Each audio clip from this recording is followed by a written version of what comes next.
Di Sumatera Utara, siswa sekolah yang menjadi korban banjir bandang di 4 desa di Kecamatan Batang Toru, Tapanuli Selatan kini harus mengikuti ujian semester dengan kondisi seadanya. Peralatan serta baju sekolah yang hanyut tersapu banjir bandang tak menyurutkan niat mereka untuk tetap ikut ujian semester. 78 siswa hari ini mulai mengikuti ujian semester.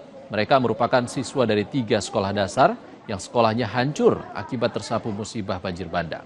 Siswa pun terpaksa mengikuti ujian semester di sekolah tetangga yang berada di Desa Batu Hula, Kecamatan Batang Toru, atau jauh dari lokasi bencana.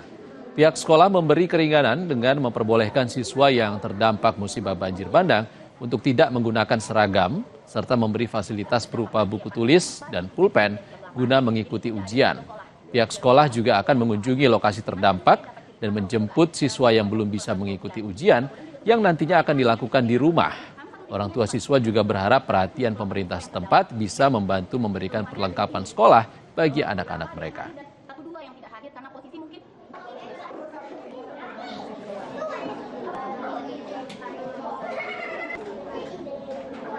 Saudara, banjir dan longsor di wilayah Aceh, Sumatera Barat, dan Sumatera Utara mengakibatkan banyak wilayah terisolasi.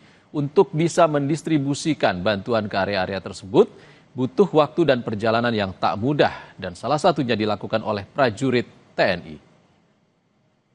Hari ini kami personel dari 122 Tumpah Sakti akan melanjutkan perjalanan dari Kelurahan Nauli sampai ke Rampah. Kami membawa logistik sekitar 19 kilo. Kemudian bertugas kami adalah mencari titik koordinat untuk heli agar heli bisa mendrop ke desa-desa yang masih terisolir.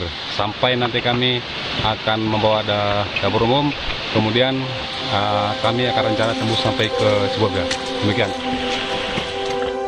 Melewati tingginya bukit dan lembah yang terjal, prajurit Yonif 122 Tombak Sakti ini menjalankan misi untuk bisa menembus wilayah-wilayah terisolasi. Bencana banjir dan longsor yang memporak-porandakan 3 provinsi di Pulau Sumatera, termasuk di Tapanuli Tengah, Sumatera Utara, telah membuat banyak jalan terputus. Warga pun sulit memenuhi kebutuhan sehari-hari. Kondisi ini membuat prajurit TNI bergerak melaksanakan tugas sesuai perintah dan Yonif 122 TS Letkol Infantri Wahidin Sobar untuk membantu masyarakat di daerah yang sulit dijangkau. Mereka membuat dapur umum dan juga pos kesehatan di titik-titik yang terisolasi. Sebagian warga masih sulit berkomunikasi dengan keluarga mereka lantaran akses jalan yang terputus akibat banjir ataupun longsor. Dikasih bantuan agak yang penting sehat. Baju pun dikasih gantinya, Kak. Bisa jadi kita tarik balik nanti itu.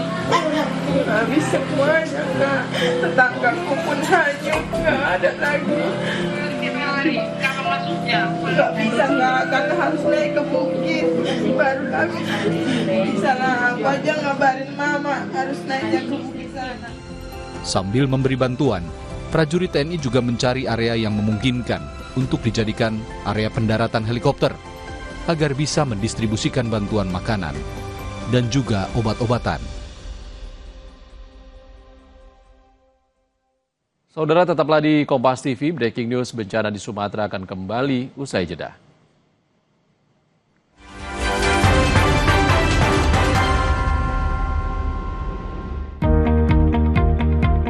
Di setiap kilau cahaya listrik yang menyala, ada semangat para pahlawan yang hidup di dalamnya. Di momentum Hari Pahlawan ini, PLN terus melanjutkan perjuangan bukan dengan senjata, tapi dengan karya dan pengabdian untuk negeri.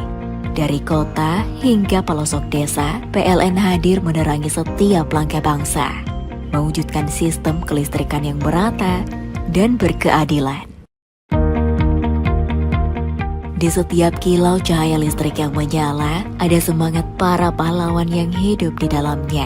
Di momentum Hari Pahlawan ini, PLN terus melanjutkan perjuangan bukan dengan senjata, tapi dengan karya dan pengabdian untuk negeri. Dari kota hingga pelosok desa, PLN hadir menerangi setiap langkah bangsa, mewujudkan sistem kelistrikan yang merata dan berkeadilan. Di setiap kilau cahaya listrik yang menyala, Cool Blast and Extract Me nafas segar lebih lama. Fresh and cool-nya maksimal. First day jadi fresh day. Cipta dan Fresh Maxi Cool. Fresh and cool to the max.